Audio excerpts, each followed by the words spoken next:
Hello friends, ये हूँ मैं जैसा कि आप सभी जानते हैं। और सब कुछ बहुत अच्छा चल रहा था। मॉर्निंग में जल्दी उठती थी, एक्सरसाइज करती थी। जैसे कि मेरे सभी दोस्त जानते हैं, ये 15 अगस्त की फ़ोटो है। ये 19 सितंबर की फ़ोटो है। ये गणपति के टाइम की फ़ोटोज़ हैं। 25 तारीख को ये 25 की फ़ोटो है, विसर्जन किया था। 27 को सीज़र आया, डायग्नोस हुआ ब्रेन ट्यूमर। ये हॉस्पिटल की पिक्चर्स हैं। ब्रेन ट्यूमर डिटेक्ट हुआ तो मेरे हेयर शेव कर दिए गए, सर्जरी करी गई, सिर में टांके लगे। तो टांके खुलवा के आने की फ़ोटो है ये। पिंक स्कार्फ पहना है जो।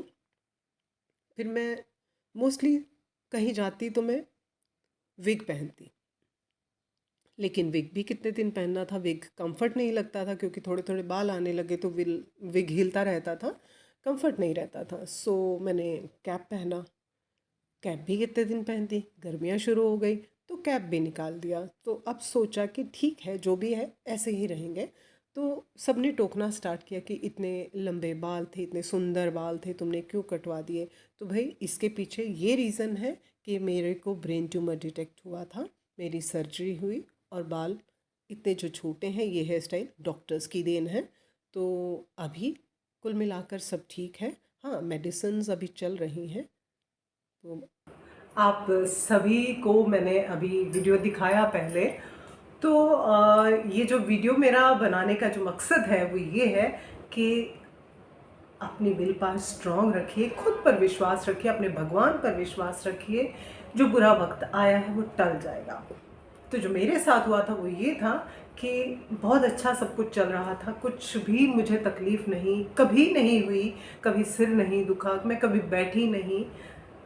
इवन जितना मुझे याद है कभी मुझे फीवर भी नहीं हुआ। हाँ, थोड़ा बहुत तो होता है, देखो शरीर है, कुछ ना कुछ तो तकलीफ लगी रहती है। बट ऐसा नहीं कि मैं बहुत सीरियस हुई हूँ। तो 25 सितंबर 2023 यानी पिछले साल गणपति विसर्जन हमने किया। 5 दिन के गणपति बिठाए थे। 27 तारीख को जब मैं अपने घर में सारा वाइंड अप कर रही थी तो मुझे सीज़र आया। सीज़र आया तो मैं घर में अकेली थी। और उस समय मैंने अपने, जैसे मैं थोड़ा सा नॉर्मल हुई हूँ तो मैंने अपने हस्बैंड को कॉल किया कि श्रीकांत मुझे कुछ हुआ है तो जल्दी से घर आ जाओ। श्रीकांत घर आ गए। वो बेल बजा रहे हैं लेकिन मैं बेड से उठ के दरवाज़ा नहीं खोल पाई क्योंकि मैं सीज़र आने के बाद मेरे शरीर में बिल्कुल ताकत नहीं थी, मैं खड़ी नहीं हो सकती थी। फिर भी मैंने कोशिश की कि मैं उठूं, दरवाज़ा खोलूं सो दैट श्रीकांत अंदर आ सके। तो नहीं उठ पाई। मैंने कोशिश जो मैं कर रही थी उस समय में गिर गई, मैं फर्श पे गिर गई हूँ। और उसके बाद मैं नहीं खड़ी हो सकी। श्रीकांत दरवाज़ा तोड़ करके अंदर आए और श्रीकांत ने मुझे उठा के बेड पे लिटाया। दोबारा से फिर मुझे सीज़र आ गया। मीन टाइम श्रीकांत ने, हमारे सोसाइटी में कोई एक रहते हैं, उन्होंने हमारी बहुत मदद करी। तो पीजीआई से वो रिटायर्ड हैं, उनको बुलाया था। तो उन्होंने मुझे कहा कि श्रीकांत को बोला कि आप इसको नियर बाय हॉस्पिटल में ले जाइए ताकि इसे फर्स्ट एड तो मिले। नियर बाय हॉस्पिटल का मैं नाम नहीं लेना चाहती। हम अपने घर के नज़दीक के हॉस्पिटल में गए और वहाँ जा कर के मुझे फिर से सीज़र आया। उन्होंने मेरा सीटी स्कैन किया। सीटी स्कैन करने के बाद उन्होंने जो रिपोर्ट थी उसके लिए श्रीकांत को कहा कि इसको ब्रेन हैमरेज हुआ है। अब ब्रेन हैमरेज का सुन करके श्रीकांत ऑब्वियसली घबरा गए कि ब्रेन हैमरेज ऐसे कैसे हो सकता है। तो डॉक्टर्स ने कहा कि ब्रेन हैमरेज हुआ है और इनको हम आईसीयू में शिफ्ट करेंगे, इनको कुछ इंजेक्शंस देने पड़ेंगे, 40,000 ईच इंजेक्शन लगेगा and then she will be normal. My husband said okay. But meantime Srikanth ने जो मेरी सीटी स्कैन रिपोर्ट है हमारी सोसाइटी की जो नोन है हमारी, उनको भेजी थी। तो उन्होंने रिपोर्ट देख करके श्रीकांत को वापस से कॉल किया है और किसी डॉक्टर्स को भी कंसल्ट की है उन्होंने रिपोर्ट। तो उन्होंने बोला कि Srikanth it's not brain haemorrhage, it's a tumour. तुम वहाँ से उसको लेके निकलो, नहीं तो तुम्हारा केस ख़राब हो जाएगा। इसीलिए मैं उस हॉस्पिटल का नाम नहीं लेना चाह रही हूँ। तो हम लोगों ने अपनी गाड़ी वहीं हॉस्पिटल में छोड़ी। वहाँ से एम्बुलेंस के थ्रू हम पीजे पहुँचे। पीजे जाते ही डॉक्टर्स ने मुझे ट्रीटमेंट दिया, और ट्रीटमेंट के बाद मज़े की बात तो ये थी कि वहाँ मेरे हस्बैंड साउथ इंडियन हैं, तो डॉक्टर्स भी साउथ इंडियन मिल गए, तेलुगु थे डॉक्टर। तो तेलुगु मिल गए, तो ऑब्वियसली कहते हैं ना कि अपने देश का कोई मिलता है तो बड़ी खुशी मिलती है।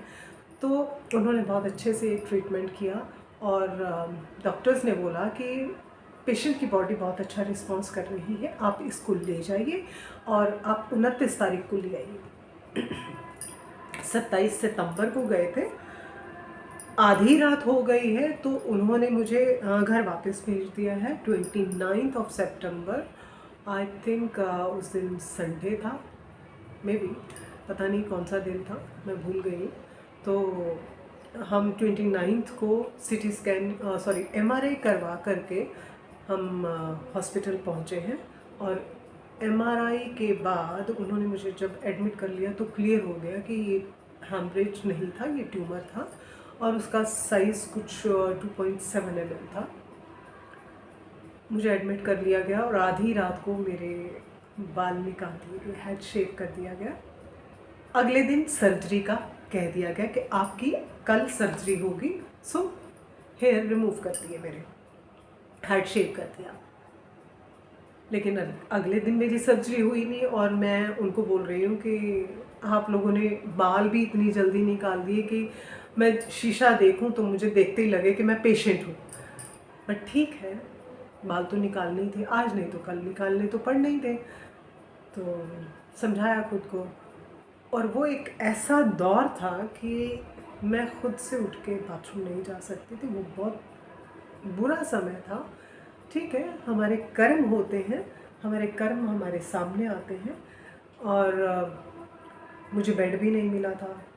मैं कॉरिडोर में ही थी, स्ट्रेचर पे थी, कुछ 4-5 डेज़ मैं कॉरिडोर में स्ट्रेचर पे ही थी, और स्ट्रेचर पे से मुझे गोदी में उठा के व्हीलचेयर पे बिठाया जाता था, और व्हीलचेयर पे मुझे मेरी भाभियाँ मुझे वॉशरूम लेके जाती थी, और वापस मुझे ला कर के मेरे हस्बैंड मुझे व्हीलचेयर से उठा के स्ट्रेचर पे लिटा देते थे।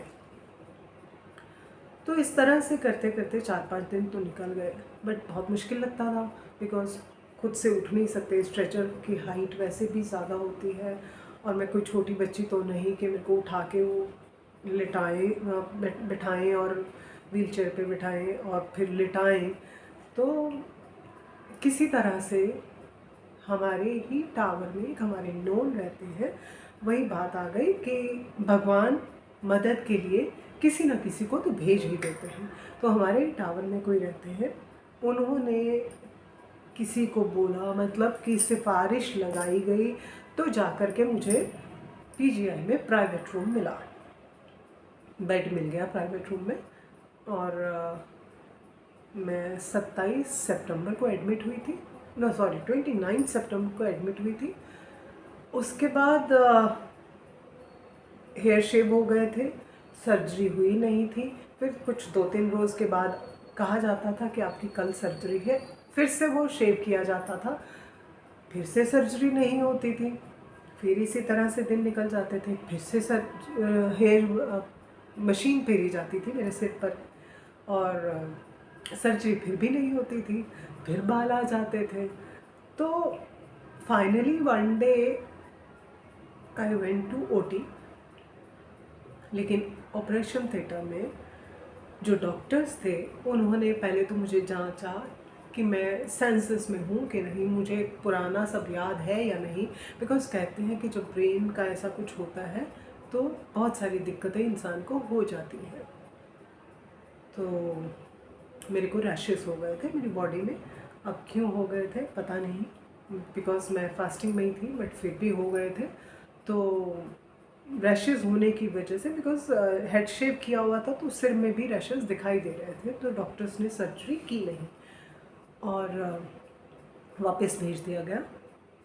उसके बाद अगेन रात के समय मुझे कहा गया फ्राइडे नाइट में कि कल आपकी सर्जरी है, आपके रैशेस ठीक हो गए, आपको आराम हो गया है, तो कल सैटरडे को आपकी सर्जरी होगी। और हालत ऐसी थी कि मैं खुद नहा नहीं सकती थी, बिकॉज मेरी लेफ़्ट साइड बिल्कुल काम नहीं कर रही थी। मैं अपनी चप्पल भी खुद नहीं पहन सकती थी, और कुछ तो क्या ही कर सकती थी, मैं कुछ भी नहीं कर सकती थी। तो टोटली डिपेंडेंट थी। मैंने उम्मीद छोड़ दी थी कि मैं ठीक भी होंगी कि नहीं, मुझे तो फुल टाइम मेड रखनी पड़ेगी, कौन क्या मेरा काम करेगा, कैसे चलेगा।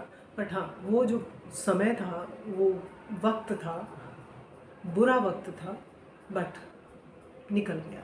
मेरी भाभीयों ने बहुत सपोर्ट किया, आप सब लोगों की दुआएं बहुत थी, सबकी दुआएं लगी, और मैं सही हो गई। और 8 अक्टूबर को मेरी सर्जरी हो गई। 5 घंटे की, कोई 5 to 6 आवर्स की सर्जरी थी। पूरे यहाँ से मेरे स्टिच यहाँ से स्टार्ट किया था, और ये पूरा कट यहाँ है, वो दिखेगा शायद से, इधर से पूरा कट है। तो ये पूरा यहाँ से लेके ऐसे ऐसे आया है। आई थिंक 40-50 स्टिचेस लगे होंगे। और कहते हैं कि ऑपरेशन के बाद जल्दी होश नहीं आता है, बट मुझे होश आ गया था उस समय, और जल्दी ही होश आ गया था। और 2 दिन मुझे अंडर ऑब्जर्वेशन रखा गया आफ्टर द सर्जरी। 13th को मॉर्निंग में मुझे डॉक्टर ने पूछा, डॉक्टर ईला हैं, उन्होंने पूछा, मेरी सर्जरी की थी डॉक्टर चंद्रशेखर ने पीजीआई में। बहुत अच्छे डॉक्टर्स हैं, बहुत अच्छा स्टाफ है, सब ने बहुत कोऑपरेट किया। सब आके थोड़ी थोड़ी देर में मेरा हाल पूछते थे, और सब मुझे इतना इतना सांत्वना देते थे। मैं जब बालों के लिए कहती थी तो सब कहते थे कि आपके बाल बहुत अच्छे आएंगे, आप टेंशन मत लो। तो डॉक्टर ईला ने 13 अक्टूबर मॉर्निंग में मुझे आकर के कहा कि आपको डिस्चार्ज कर दे। I said okay, it's up to you. आपको अगर लगता है मैं ठीक हूँ तो डिस्चार्ज कर दो, नहीं ठीक लगती तो मत करो। फिर नहीं तो कल को आप लोग कहोगे कि आप खुद ही जाने के लिए इंटरेस्टेड थे। So I said it's up to you, आप डिस्चार्ज करना चाहते हो तो कर दीजिए। तो डॉक्टर ईला ने फाइनली सभी पेपर वर्क के बाद मुझे इवनिंग में डिस्चार्ज कर दिया। उसके बाद मैं स्टिचेस रिमूव करवाने के लिए गई एक दिन, जैसे कि मैंने पिक्चर डाला है। After my surgery, whenever I went to the PGI, मैं स्कार्फ सिर पे पहन के जाती थी। और मुझे याद है जब मैं स्टिचेस रिमूव करवाने के लिए गई, मैं व्हील चेयर पर गई थी। हाँ, शरीर ऑब्वियसली सर्जरी हुई थी तो बॉडी में इतनी ताकत नहीं थी कि मैं नीचे से चल के और अपने स्टिचेस रिमूव करवाने तक चल के जाऊँ, तो मैं व्हील चेयर पे जाती थी। तो डॉक्टर्स ने पूछा, जहाँ जिन्होंने स्टिचेस रिमूव करने थे, उन्होंने पूछा पेशेंट कौन है। मैंने बोला मैं हूँ। मेरे हस्बैंड ने बोला अच्छा, क्योंकि मैं अपना पूरा उसको कवर करके जाती थी स्कार्फ के साथ। मुझे ऐसे लगता है कि सबको अपनी विल पावर स्ट्रॉन्ग रखनी चाहिए। हाँ, पेशेंट है, लेकिन दुनिया को नहीं पता ना आप पेशेंट हो। सबको तो नहीं पता, आपको पता है आपको तकलीफ़ है, हर किसी को नहीं पता। आपके दरवाजे के बाहर जाते ही ज़रूरी नहीं सबको पता होगा कि आप तकलीफ़ में हो। तो आप हमेशा, जिसको भी तकलीफ़ है, हमेशा ऐसे रहिए कि हाँ, जो भी तकलीफ़ आई है फेस करेंगे, उससे लड़ेंगे, तो आप खुद ब खुद बड़ी जल्दी ठीक हो जाएंगे। और स्टिचेस रिमूव हो गए। उसके बाद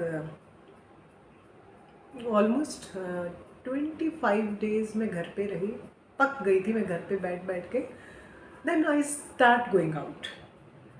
तो जैसे मैं बाहर निकलने लगी, सबसे पहले शुरुआत की थी मैंने कि मेरे हस्बैंड को मैंने कहा मेरा पालक खाने को बहुत मन कर रहा है, तो वो पालक लेके आए, क्योंकि वो सब्ज़ी कभी लेके नहीं आए। तो बहुत छोटी सी पालक की गुच्छी ले आई, एक गुच्छी में क्या होता है, कुछ भी नहीं। तो उसके नेक्स्ट डे मैंने बोला कि मुझे आप सब्ज़ी वालों तक लेके चलो, मैं खुद छांट करके पालक लेके आऊँगी अपने आप। और मैंने फिर खाना बनाना स्टार्ट किया। और उससे पहले 14 डेज़ तक हमारे टावर वाली एक फैमिली है, वो हमें लंच डिनर प्रोवाइड करवाते थे, and I am really thankful to them. सभी का बहुत बहुत धन्यवाद है, सबने बहुत मदद करी। तो सबकी मदद से मैं आज आप सबके सामने बैठी हूँ। हाँ, विल पावर तो थोड़ी थी मेरी। विल पावर भी, अकेले विल पावर काम नहीं करती जब तक आपके आजू बाजू वालों का आपको सहयोग नहीं मिलता। तो उसके बाद से मैंने बाहर निकलना स्टार्ट किया। तो मुझे जब लोग मिलते थे तो सब ने कहा, मेरी सोसाइटी वालों को तो पता था मेरी सर्जरी हुई है, मेरे कुछ फ्रेंड्स को अभी तक भी नहीं पता। तो मुझे सबने ये कहना कि हम तो आपके घर मिलने आने वाले थे, हम लोग इसलिए नहीं आए कि आपकी सर्जरी हुई है, इन्फेक्शन का डर रहता है। तो शायद मैंने लोगों को घर पहुंचने तक का मौका ही नहीं दिया, मैं बाहर निकलना स्टार्ट हो गई थी। हाँ, प्रिकॉशंस तो रखनी थी। अभी भी मेडिसिन अभी नहीं है चल रही, अभी कोई मेडिसिन नहीं चल रही है। बट हाँ, एमआरआई एक और होगा 5 साल तक। डॉक्टर्स ने कहा है कि 5 साल तक आपका इसी तरह से एमआरआई करवा करके चेक किया जाएगा। अगर कुछ ऐसा वापस से होता है तो मेडिसिन आपको दी जाएगी। बट हाँ, विल पावर स्ट्रॉन्ग रखनी बहुत ज़रूरी है। आप अपने आप को हमेशा ये सोचिए कि मुझे कुछ नहीं हुआ है, बीमारी अपने आप भाग जाएगी। तो मेरा ये वीडियो बनाने का जो मकसद है वो यही है कि किसी को भी कोई भी तकलीफ़ है तो उसको खुद ब खुद उस तकलीफ़ से लड़ना पड़ता है, कोई और नहीं आकर लड़ता।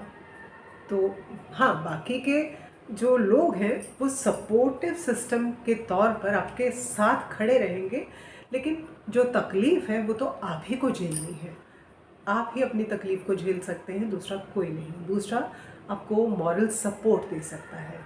तो खुद को इतना स्ट्रॉन्ग बनाइए कि आप अपनी हर तकलीफ़ से लड़ सकें। धन्यवाद।